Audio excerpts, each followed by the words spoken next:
Hello guys, and welcome back to this new video. So today we are going to talk about beauty rituals. And practices that I don't know if I would define necessarily beauty practices, because they're perhaps for some of them the most appropriate term would be something along the lines of sadist practices, of course referred to females, and we are going to give you an overview. This is going to be a long video, because I wanted to investigate not only how the body, the female body has changed, but also the aesthetics, the looks, the criteria that support what is beautiful have changed throughout the centuries, I would say throughout the millennia, and also how different they are from one culture to another. Therefore, let's start. Our practice number one would be eyebrow. So basically, this is still very present in some countries, in some Middle Eastern countries, but at the time, meaning for instance for ancient Greeks, having hair was something to show off. Therefore, you had the unibrow, right? And so women would not depilate in the middle or the forehead for no reason. I mean, that wasn't the purpose of them being beautiful. And so they had unibrow. Number two, dental hygiene. So this is interesting because basically nowadays we are very careful. Showing white teeth is very important, and it's important to have clean white teeth. But at the time, the only thing that you had to clean, and especially for ancient Romans, was urine. Now, urine is a bit of a controversial topic because it is present in some ancient Latin texts, so texts written by the ancient Romans, that the people, the populations using urine at the time were, and there's a connotation that is a negative connotation. There's a negative undertone, right? They are barbarian. They do not know any better, right? But according to other sources that I've found, we find out that Romans actually used urine. It was present in public baths for some weird reason that I can't really explain. Apparently, the Portuguese urine was the best one. It was also imported, which makes me think, a whole lot of questions. For instance, how would they import urine? Where would they keep it? How exactly would they use it? Would they preserve it? Would they, I have so many questions at the moment that I can't really explain. But anyway, urine. Number three, that's, a bit more recent, is wigs. Specifically wigs to be put in place and to be staying in their place needed a lot of fat, and specifically this was a fat coming from pigs. And considering how nowadays we are so obsessed with clean hair, having a perfect hygiene, a decent one at least, and not having hair full of dandruff and things like that, I seriously wonder, but that is it. I mean, for real, they were using fat of pigs, and also that would attract rats. So you might find a rat in your wig, which is okay. I don't know, see that coming. But to be honest, and to be completely transparent here, this is a very common practice, that of wearing wigs. We have it from the ancient Egyptians. They would shave completely their head, and we do have it until at least the 19th century, end of 18th century, 19th century. So, and it was still in practice for very high roles, like for judges, for instance. So that's absurd but fascinating. Practice number 4 concerns the so-called porcelain skin. Now, porcelain skin is a thing even nowadays. Let's think about some Asian countries, right? Let's think about face skinny, so the mask that women, specifically women, would wear at beaches, just to protect their skin from the sun. And if we think about that, we also have to think about the Queen of England, Elizabeth I. Because the process of whitening our skin didn't really start now or a couple of decades ago, but it started at the time. Specifically at the time, the whitening creams contained lead, which is toxic and poisonous for the whole system, right? And so the Queen of England ended up throwing away all the mirrors at her palace because those creams had produced her skin to be completely translucent, so she could actually see her veins, which is not auspicable, let's put it that way. And talking about creams containing lead, we go to Alfred Curie, because one thing that not many people know, and I hope not all of you out there knows this, because otherwise what would be my function here, my role. One thing I was saying is that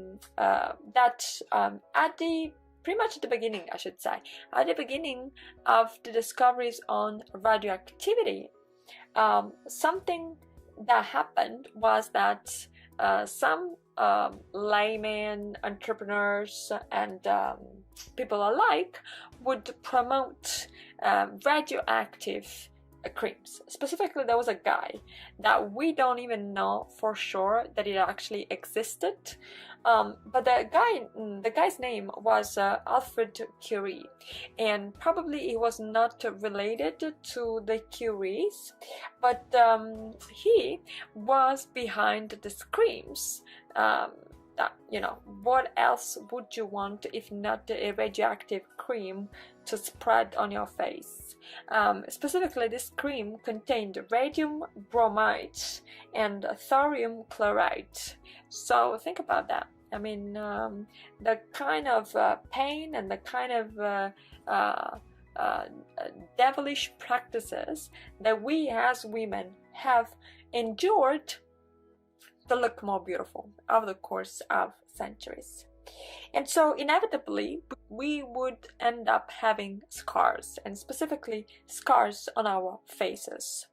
And so for that reason, also something that was invented was face stickers. Face stickers at a certain point became really trendy, because of course women had to cover their faces up from the scars left from the different creams, and also the different procedures that they would carry out to their faces, poor faces. And so we ended up having face stickers. Now, another practice, which I believe is practice number 6 at this point, is what happened in Japan. In Japan, we find the practice of blackening one's teeth. Now, the way you would do that is with iron filings, apparently. This was a practice very well known to Maya and Aztecs as well. And what is particularly interesting here is that there was a positive side to that, meaning that would protect the teeth from getting cavities, right? So that's one good thing that the Maya and the Aztecs did. However, let's also remember to all of us that Mayas were also very peculiar. Specifically, they had a criterion which is interesting, fascinating, but also terrifying, that of shaping the skull of baby. So basically, they would end up having this huge forehead, and the shape of the face was pretty oval. And the reason for that was that when the baby was born, you would apply on the baby's skull, a lot of bandages in a way to compress the growth of the future muscles and kind of mold the shape according to a certain specific shape that they had in mind, which, as I said, is pretty terrifying as a practice. I do not want to know what happened to those skulls, but as it appears in the pictures, they would end up having this huge forehead, huge skull, weird shape, weird for whatever it is, our normal shape, and so on and so forth. Another tradition is that of foot binding. This has been a tradition in China, mostly in China, for a very long time, unfortunately. And it was the tradition now abolished since the second half of the last century. Abolished simply because it was not feasible. And I mean, just to be clear, I don't think it has ever been feasible. That would inflict a whole deformation on the poor feet, just because they had to be like 12 centimeters and no more. And so that is a tradition that nowadays doesn't exist anymore, but has characterized shoes and has characterized the feet of Chinese women for a very long time. On the opposite side of the spectrum, it's the tribe known as Korobarak, and they have emphasized the importance of having large, big feet. And this is a tradition that I found interesting because it goes against whatever chance we could possibly stand against nature, right? It's either you have large feet, you have big feet, or you don't. And that is, to me, important, right? But apparently women with large feet had, and probably they still have, better chance to getting married to people in their tribe. Now we go back to urine for a quick second, because again, the Romans apparently would use it also for masks. But we just mentioned the importance of urine earlier, so we are now going to delve and dwell on this. So we go to tradition number 9, and we move for a little bit in the continent of Asia. Okay, first with tradition number 9, which is to have fake canine, or fake canines, I should say, implanted on top of one's own teeth. Now this is interesting, because probably this could only happen because the teeth of Japanese are poor of calcium, right? And so probably that is a good explanation on why that could happen. Now what I find interesting here is that Japanese are not very well known to have retained a lot of their common sense, right? And so whatever is extravagant, no matter the consequences, is perceived positively in their society. Now, since we are in Asia, we have already mentioned it, but it deserves a proper mention, that of face skinny. And then we go to Thailand. We go to Thailand because in Thailand there's a tribe that is known as the Padung tribe. Now let's talk for a second about the Padung. So probably many of you out there know them. And Padung women are very well known to wear these rings on their neck.